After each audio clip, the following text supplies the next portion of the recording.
Those first 7 years of his life spent on his grandfather's farm served to germinate the seed of Walter's inherent love of farming and livestock management. Through ensuing years, this grew greater, as a sapling sprouting from a small seed reaches toward the sky, and finally the tree towers above all else. Wise Thomas Peden started his sons early in their livestock careers. When Jesse was 7 and Walter was 5, he gave each boy a pig. Jesse was in school, but Walter was too young to go, and it was in the care of this pig that he learned the first law of hog raising, that a hog does not stand back from the trough out of brotherly love or shyness. After Jesse had gone to school in the morning, he took a stick and kept Jesse's pig back from the trough until his own had eaten all it could. Naturally, his pig gained faster than Jesse's pig. In his later years, however, when he had bought and sold so many hogs that he was able to guess their weight pretty accurately by the pitch of their voices, it was not by deceit but by study and progressive methods that he was able to do well with hogs. He was one of the first farmers to realize the value of adding mineral supplement to a hog ration. By doing this, he was able to buy underfed hogs from all over the county, paying the going market price, and take them to his farm and fatten them faster and better and show a profit. In our correspondence, I often sent regards from our hogs to your hogs. Walter appreciated this kind of gaiety and answered in kind. In 1954, he wrote, "When a person reaches the 88th year, some days they wonder whether life is worth living any longer." However, I got a big boost this week when I got that message from you and took it out to the hog lot. I took it out where approximately 100 hogs were eating their breakfast of corn and supplement. When I read the message, the whole 100 head paused from their breakfast long enough to respond with loud and unanimous grunts of appreciation. Although 16 miles intervene between the two lots of hogs, if the wind has been blowing in the right direction, I am sure your hogs would have heard those grunts and appreciation, feedlot odors and all. Affectionately, especially to my granddaughter, Carol, Grandpa. 1 year, he wrote happily, no joking. The hogs have done pretty well this year, returning a net profit of more than $1,000 so far this year. I got a call from Indianapolis, and the letter I had written Mr. Chambers and the stockyards people was read to me with flowery comment. I have just finished washing the dishes. I have learned how to boil beef and potatoes, or beef and cabbage, but my first love is still with Mr. Hogg. I got a big write-up by the farm editor of the Indianapolis News. Hogs. They are sending me several copies. I will save one for Richard, Grandpa, at HG. He liked hogs and cattle for interest and profit. For pets, he liked cats. He petted them and teased them, fed them, patiently let them into and out of the house through the tall front door.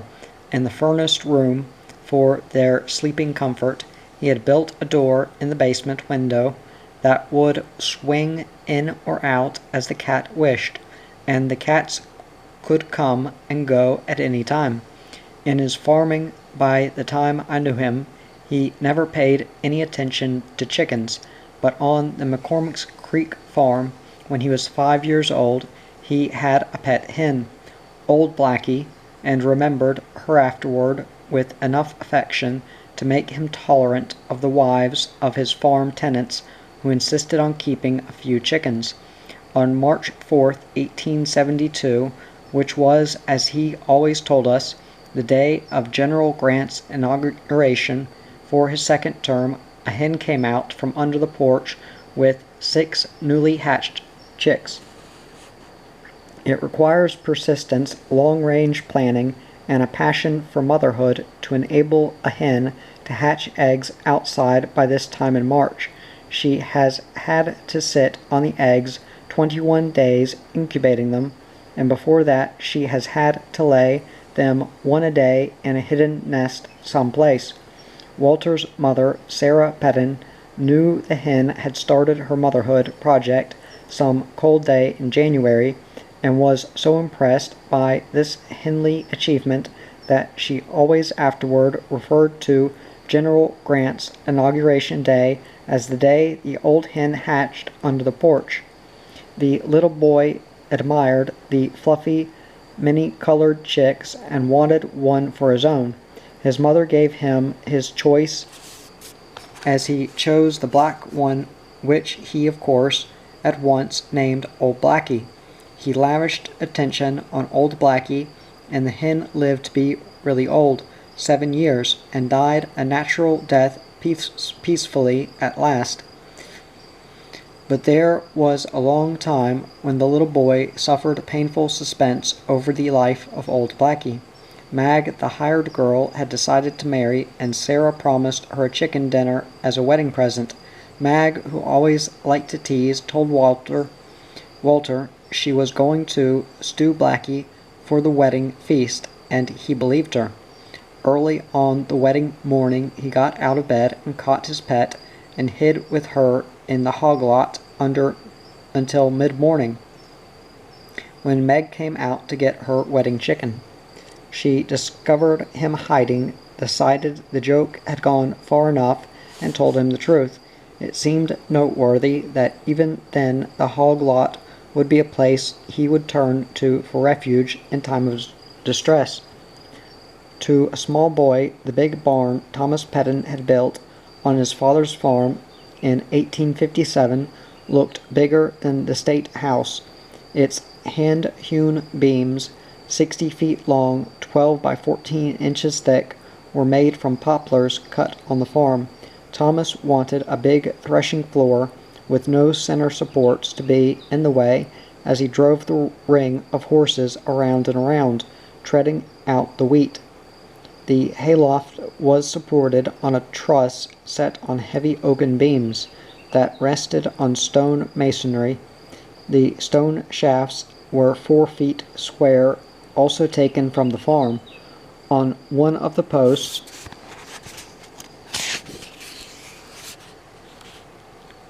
the date 1857 was carved. The threshing floor was double so that it could never sag, although in its 100 years of use it carried the weight of thousands of tons of hay. The threshing floor was on a level with the ground at the front, so the wagons could haul the sheaves of wheat to the floor without any lifting, but under the threshing floor, open at the back and sides, was an earth-floored shelter for sheep. The barn was so big, and the log house so little, Walter said that one time when the house was overflowing with Ragsdales and Pedens, and Walter was a little boy, the men and boys slept in the barn and the women in the house. One of the visiting Ragsdale cousins, who later became ambassador to China and lived there 30 years, remembered the barn sleeping with so much pleasure that he came back to visit the barn again when he was an old man. Walter had an even better reason to remember the barn. When he was 5 years old, he had an adventure in it. He and his 7-year-old brother, Jesse, had gone out to the barn to watch the threshing. Grandfather Jesse stood in the middle of the great floor, holding a long whip and driving a ring of horses around and around, threshing out the grain. It was a big wheat harvest that year, and Grandfather had brought in all his own horses, including a pair of unbroken yearlings, and all the horses he could borrow from the neighbors. Their running made a great clamor of dust and noise. The two boys stood in the doorway, fascinated, and watching as Grandfather, in the center of the ring, cracked his whip and kept the horses going. After a while, Walter told me, we decided it would be more exciting to be where grandfather was than where we were. All his life, Walter wanted to be on the inside of any farming excitement that was going on. Behind the last team of horses, there was always an interval of about 2.5 minutes where there was a cleared space through the straw to the center of the floor. The boys watched their chance and started, of course, without consulting Grandfather Jesse. The older brother got safely across to the center, but the 5-year-old slipped in the deep, tangled straw and fell face down. Small arms spread out wide, it was impossible to stop the horses. On they came, running, although Grandfather Jesse immediately dropped the whip and started for the boy.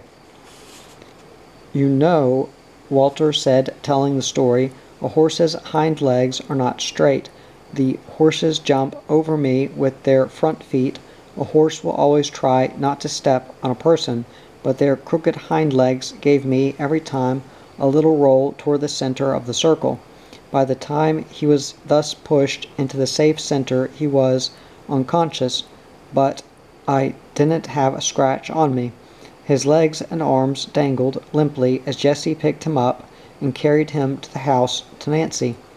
If the adventure taught Walter anything, it was only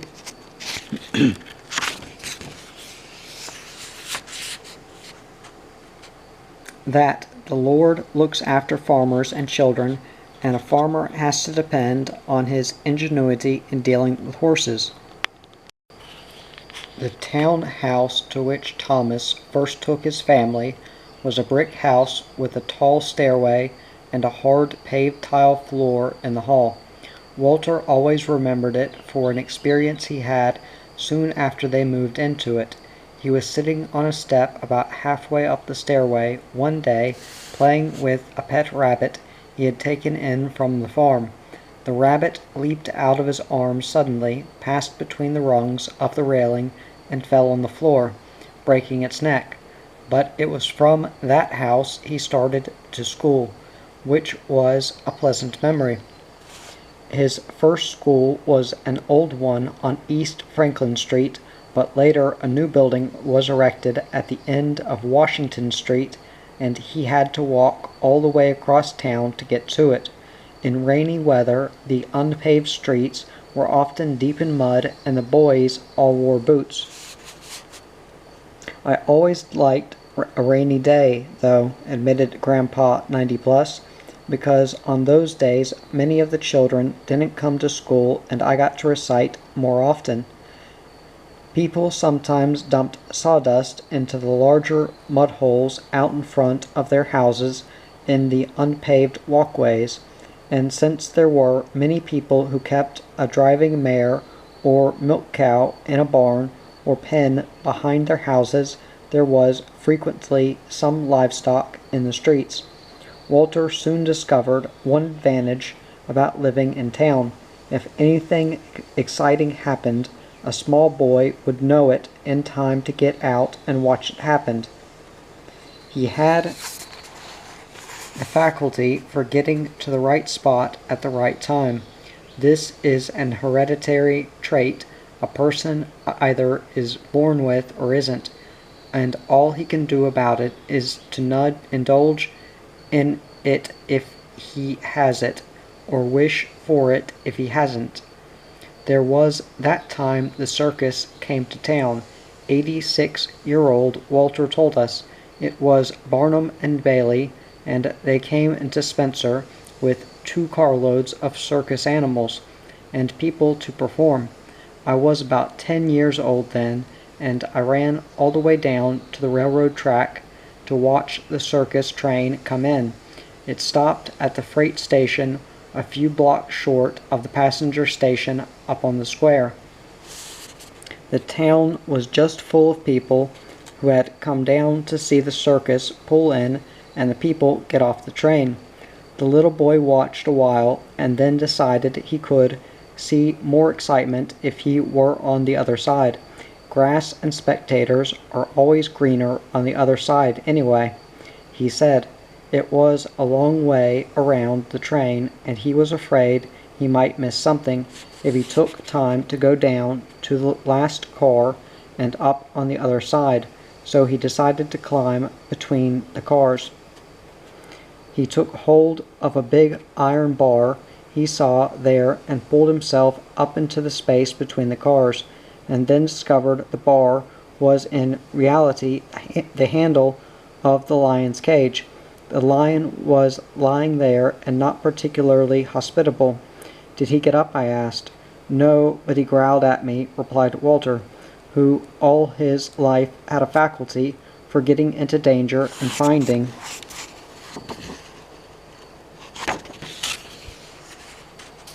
an ingenious, unexpected way to get out.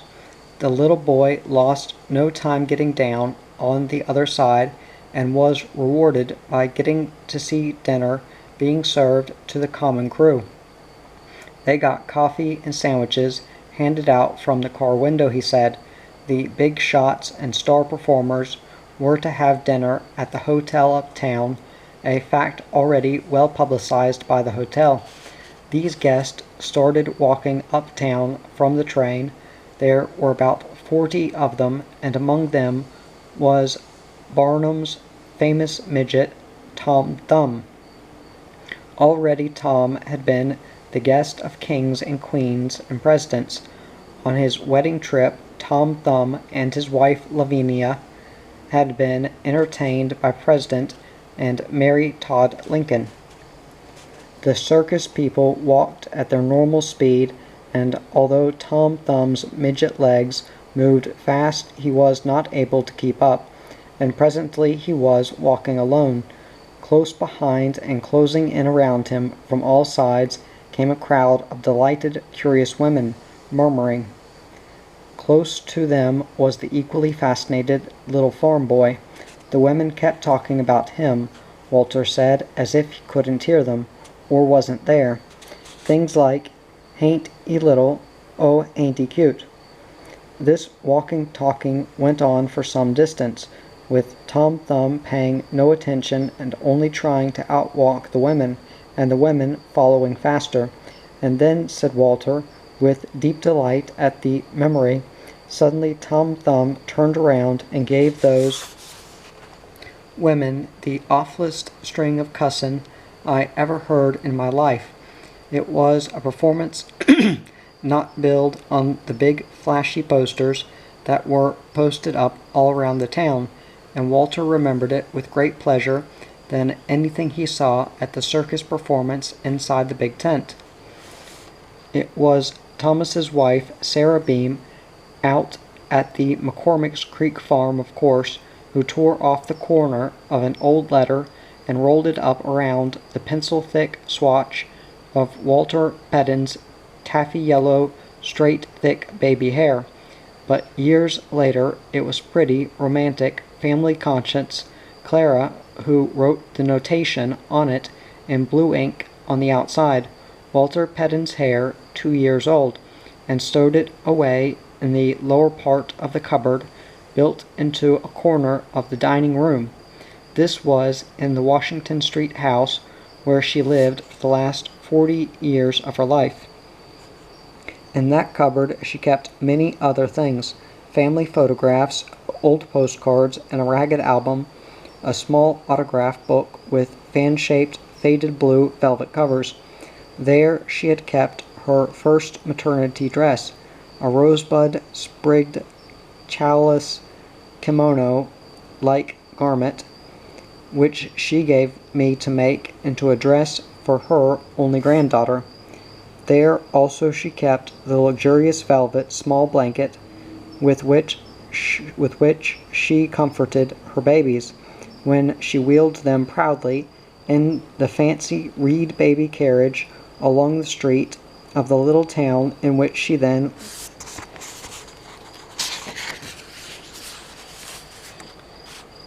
led a busy, happy social life. But the long embroidered muslin dresses and the fancy lace-trimmed petticoats the babies were under them she kept in a flat shirtwaist box at the foot of her cherry four-poster bed. When the youngest baby was born in the house that was later called the Beach House because Dwayne Beach bought it and made it into one of the show places of Spencer, Clara called all three of her older sons into the bedroom. Richard, the oldest boy, was about 12 years old.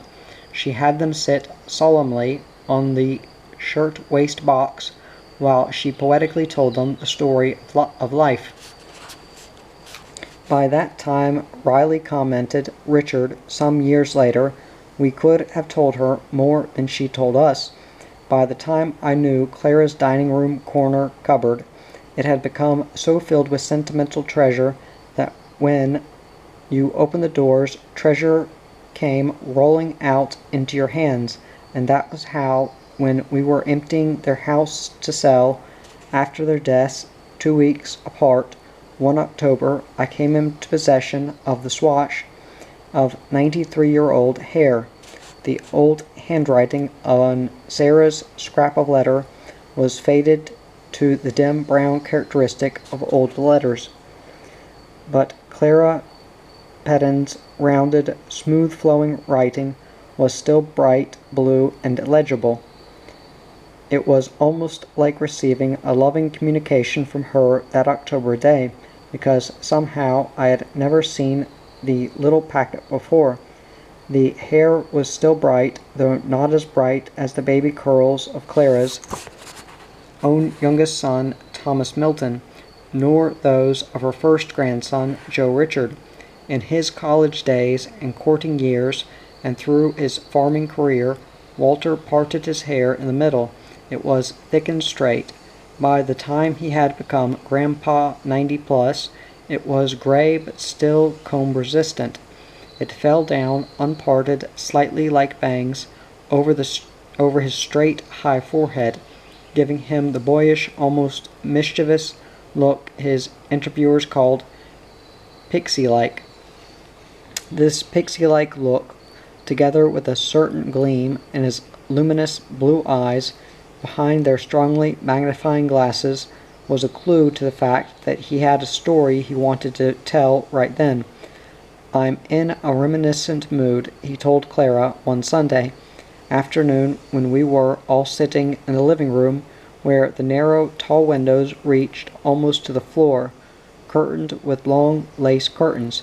Clara's favorite pictures, the Song of the Lark, Home of the Heron, the Blue Boy feeding her birds, and an English tapestry hung over the horsehair-covered love-seat and chairs and the small marble-top table. On the table, beside the small white figurines she liked and a child-sized glass lamp, which she kept filled with kerosene, were photographs of her 3 grandchildren and an old electrified lamp with a round brass bowl and brass feet and a round china globe. This happened, said Walter, crossing his legs, after my father had moved to town. I was just a young man then, and my father was, I guess, about middle-aged. Old Peter Abernathy was about 98 years old then. He had been a country preacher in South Carolina, and came to Indiana when he was around 18, and lived here ever after. He never made much money, of course, traveling around preaching here and there. Nobody paid a preacher much in those days. By the time he was an old man, too old either to farm or preach, he didn't have many relatives left. He was then living with a niece and her husband on a farm about 5 miles out of Spencer. They didn't much enjoy having the old man around, and they weren't very good to him. As a man grows older, the memories from his childhood take on a peculiar intensified charm, and old Peter Abernathy yearned to go back to South Carolina for a visit. His niece would say, unsympathetically, "What do you want to go back there for? There wouldn't be anybody you'd remember. Everything would be changed now." And Peter would tell her the old stone spring house would still be there. He stayed with his niece and her husband only because he had no place else to go. The niece's husband was a penurious, vicious, hard drinker. He didn't like having Peter around, and when he was drunk, he was really abusive to the old man. One dark night about midnight, Walter said, there came a sudden violent knocking on Thomas Peden's front door. Walter opened it, and there stood old Peter Abernathy. Old and feeble as he was, he had walked 5 miles through the dark night down a winding hill and into town alone. I knowed your father when he was a nursin' babe, he told Walter, and I want to see him now. Thomas Peden got out of bed and came downstairs. Peter explained that he had come because his drunken nephew had got a gun and was determined finally to kill him. Now, I didn't come here because I was afraid to die, explained the old preacher gently. I'm old, and it's probably the best thing that could happen to me, but I didn't want Louis to have murder on his soul. A few years later, Walter explained wryly, Louis did have 3 murders on his soul anyway. Now, Thomas, said the old preacher, you know I never wanted to be buried by the county. I've saved a little money, and I want you to keep it for me and make sure I won't be buried by the county. He handed Thomas a little roll of money. It was $75 collected through goodness knows what sacrifices through his years of country preaching and farming, and saved at goodness knows what effort by a homeless old man. But the story had a happy ending, Walter said. It was one of those coincidences that happened only in real life. On a small street not far from Hillside lived an elderly woman who had been married twice, the first time to one of Peter Abernathy's sons. That husband, and also the second one, by whom she had 3 not much good sons, had been dead for a long time, and she supported herself by taking in washing. She said she would gladly give the old man a good home, and she did. Peter's last days were attended with tenderness from his one-time daughter-in-law and her son, no relation to Peter. Did he ever get back to see the spring house in South Carolina? I asked. No, said Walter, there never was enough money for that, and anyway he didn't live much longer. He didn't get to finish out his 100 years. But he had a good home, and he was not buried by the county. My father saw to that. It was Walter's mother, Sarah Beam Peden, too, who gave him the big Bible he read from and frequently quoted, sometimes inaccurately, and in which, in his 95th year, he left the outline for his own funeral service. For this he asked that somebody read a poem he liked, because he knew it was Abraham Lincoln's favorite. Oh, why should the spirit of mortal be proud? It fitted Walter in much the same way it fitted Lincoln. He was modest, but secretly he was proud too, because he wanted to be worthy. Lincoln was always one of Walter's sources of inspiration, in the good or in the hard times. Once he wrote me, the time is 1 a.m. February 12. I could not sleep tonight, so thought to improve the time by writing you and getting an early start on celebrating the birth of Abraham Lincoln. The Encyclopedia Britannica, 30 years after his death, described his second inaugural as being the greatest address ever uttered by mortal man, and says it will live as long as the English language is spoken. Can you imagine how long that will be?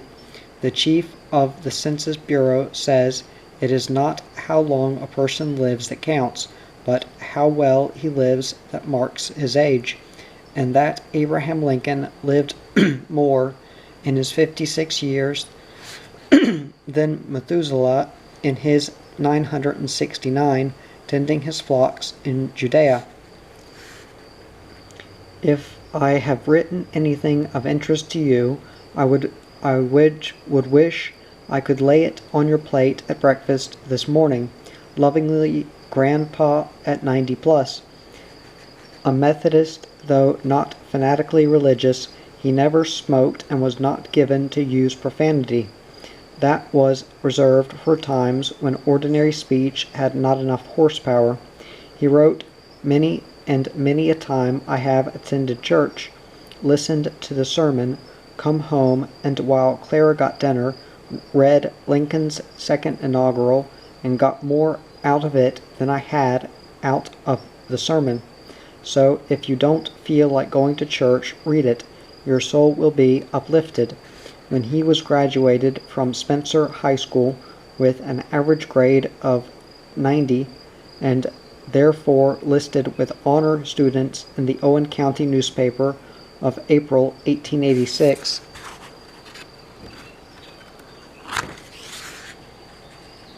he gave a commencement oration on John Brown.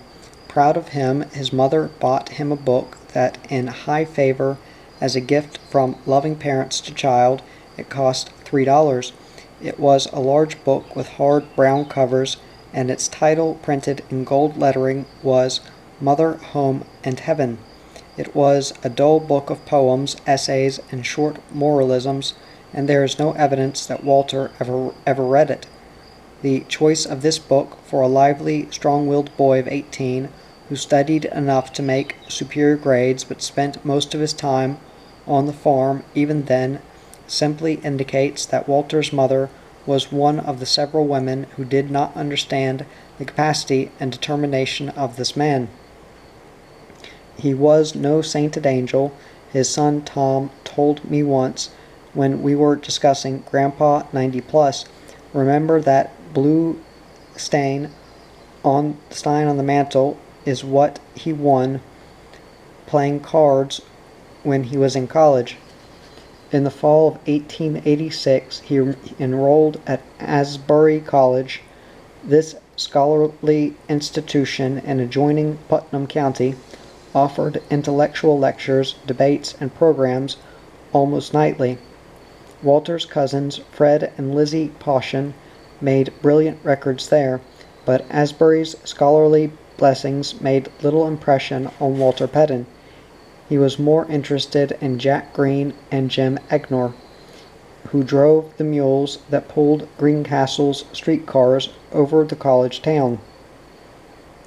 The two men later came to Spencer and started a little general store, which grew and prospered along with other town business. Their families, like Walter's, were among the older settlers of the community. Walter never mentioned any of his courses or professors or any scholarly experiences at Asbury. He always said, though he sometimes laughed when he confessed it, he considered the year a waste of good time he could have spent farming. He never had any real enthusiasm for encouraging his own sons to go to college, although two of them did go for a year or so, but as Grandpa Plus, he wrote to his oldest grandson Joe, then attending Franklin College, "I was interested to read that you plan to attend Purdue next year. May I suggest you major in animal husbandry? Your grandfather often advised me that there was twice the reward in livestock husbandry than there is in crop production. In farming, 1 ounce of brains is worth a pound of brawn. The field of animal husbandry is much wider for the use of brains than the field of crop production is. With corn at $1.15 a bushel, I was able this year, June and July, to put 11,000 pounds of gain on a lot of hogs at a cost of $7.27 per hundredweight. It took me 70 years to learn how to do it. While I was aided greatly by the agricultural colleges, I had to add the last vital spark on my own studies." A month earlier, he had written to the grandson, "I can appreciate your lack of enthusiasm for college life. While I made the grades all right, as I look back some 70,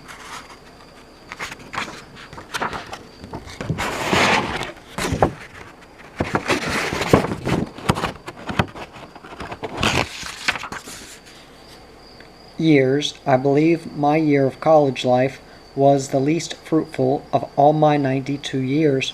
Born of a race of farmers, I took to farming like a duck to water. I think your comment on machinery is entirely correct. The depreciation and capital investment in machinery is deplorable.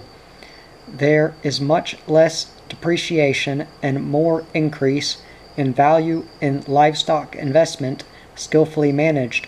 If a farmer is mentally alert and equally gifted in crop production and livestock management, the livestock will return twice the investment compared to the crop investment.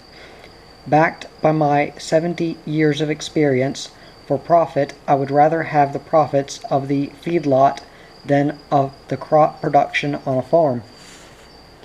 When his three grandchildren, Tom's son Mark and Dick's son and daughter, did go to college, he was proud of them. His granddaughter started her college career at Walter's own alma mater.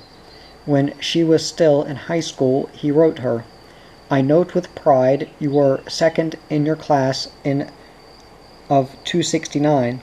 You must be a throwback to your great-grandfather, Thomas Peden. Attorney Willis Hickam once told me that when my father was over 75, he was the most perfect witness Willis had ever had in a courtroom. His testimony was clear as a bell, and no amount of cross-examination could shake it." Walter began his farming when horses and mules were the power for farm machinery, and also mostly for transportation. Eventually he drove a car and shipped his livestock to market by truck, but he never had a tractor on his farm until he was in his 80s, and he never operated it himself.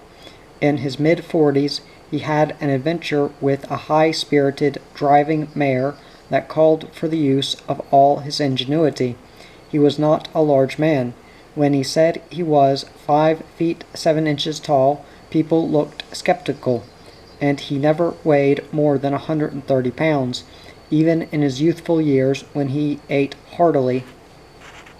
What he lacked in physical strength he made up for always by ingenuity and a wiry physical courage. He was driving down Morgan Street one afternoon when the high-spirited driving horse became frightened and began to run away, kicking wildly. At every bound it kicked back savagely with both hind feet.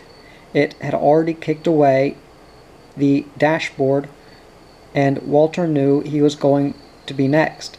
He threw himself to the buggy floor, and when the horse kicked again, he grabbed its left hind foot and held on tenaciously while the terrified animal ran 3 blocks farther on 3 legs before it stopped exhausted. Walter, also exhausted, fell out of the buggy, but was soon revived by the quickly gathering crowd of congratulators. The incident was written up in a local and state newspapers. He received a letter of congratulations from a man in Washington, D.C., and 50 years later the incident was mentioned again in the 50 years ago column of a Chicago newspaper. In those farming years, Peden brothers were making money buying and selling horses and mules and exhibiting purebred Clydesdales in some of the fairs. By the time I knew Walter, the show box in which the purebreds' harness and brushes were carried to fairs had been demoted and sat on a sandy field out behind the tool shed on the Rattlesnake Creek farm.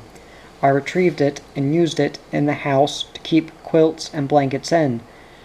"Did I ever tell you," Walter asked one afternoon, "about Barry, the insane horse we had? It was in the days of livery stables. Barry was a magnificent animal, except that he was crazy." At that time Walter had a partner, John Wilson, in the horse and mule business. Walter supplied the money, and John went everywhere, locating and buying the stock. "He rode in train cabooses to save money," said Walter, "and slept in the fire station. The firemen liked him and let him sleep there." One winter we had 19 mules on the farm. We kept the red-hot sales possibilities in town, in the Red Barn on Morgan Street. It had sliding doors with a small opening door in front. Whenever Wilson took a prospective buyer into the barn, he picked up a buggy whip and cracked it, and talked loud and touched up every mule as he went past it. He said, "I don't want 'em standing there on 3 legs sleeping when I show 'em to somebody." John was a good horseman, but even he didn't know what to do with Barry. Barry was gentle as a dog, wouldn't bite or kick, but he just wouldn't stand tied to anything. We tried to work him, hitched him up with a big, gentle old mare. He just turned around in the harness and threw his front legs over her shoulders. The next time we hitched him up, he laid down. We couldn't get him up. We tried sticks, pitchforks, everything we could think of. We even hitched another team to him and pulled him along the ground, but not very far because we were afraid we'd tear his hide. We unhitched the team and went off and left him on the ground, and Barry got up. We bought a horse trainer's book and studied it. That didn't help either. Barry wouldn't stand tied if we went off and left him. He would stand there while we watched, but he always fought the rope as soon as we left. Once we tied his rope to a rafter above his head and left him. When we came back 30 minutes later, he had got 1 foot over the rope and was hanging there with his head up. Hitched to a buggy, he simply begun to run backward, and there was no stopping him. "It sounds to me as if he had claustrophobia," I suggested, and Walter stopped to laugh. Once a man from a livery stable in Bloomington came to buy a horse. John and Walter showed him all they had except Barry. The stableman saw Barry, a fine-looking animal, and thought they were trying to hold something back from him. Immediately he wanted Barry, Walter told him. "No, we won't sell him. You can't work him. He's crazy." If he had tried, he couldn't have thought of a better way to whet the man's appetite for buying the horse. The livery stableman thought he was dealing with a couple of simple farmers who just didn't know how to handle horses, said Walter. He insisted on buying Barry, so we sold him finally, but with the stipulation that if he took him, he couldn't bring him back. They tied Barry to the liveryman's buggy, and the happy new owner drove away proudly, confident it was the farmers, not the horse, that were crazy, and he, a horse expert, would show them. About a month later I saw him. Walter told me. I asked him about Barry. The man said, "Don't mention him. I don't ever want to hear his name again." In the livery stable there were 2 rows of horses, with a row of buggies in between. The first time he hitched Barry to a buggy, the horse started backing and they couldn't stop him. He backed into every buggy in the row and wrecked every one of them. After leaving Asbury College for love of farming, Walter did not go immediately to the farm, but spent a couple of years in the West, especially in New Mexico, where he worked with cattlemen and ranch hands, and with his customary insatiable interest in what was going on, he picked up a good deal of information about Billy the Kid, from talking to Pat Garrett, and made it a point to see the courthouse in which the famous gunman had carved his initials. Walter endured the record blizzard of 1888, when the cowhands slept in a log cabin and snow sifted in through the cracks upon their blankets. It was the worst blizzard that ever hit the West, he liked to say proudly. All through the night we heard cattle thumping their heads against the cabin. Having drifted in the blizzard, cattle move with the storm. Horses put their heads against it and go into the wind, and ultimately come out better than cattle. In the morning we could hardly get the cabin door open. A steer had drifted against it, got down, and couldn't get up. It was dead by morning. 2 fellow citizens from Spencer were in the West at the same time and place, Walter said.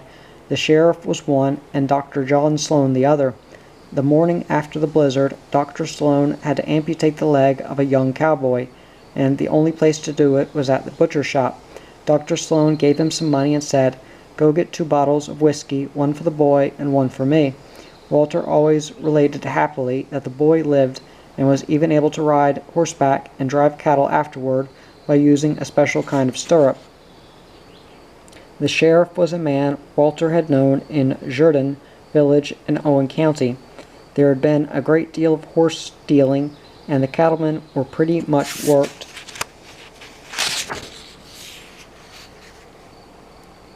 up over it. One rancher had 11 stolen in one night. They organized a posse and went after the horse thieves. When they picked up a trail, they were still so mad they were determined to take the law into their own hands.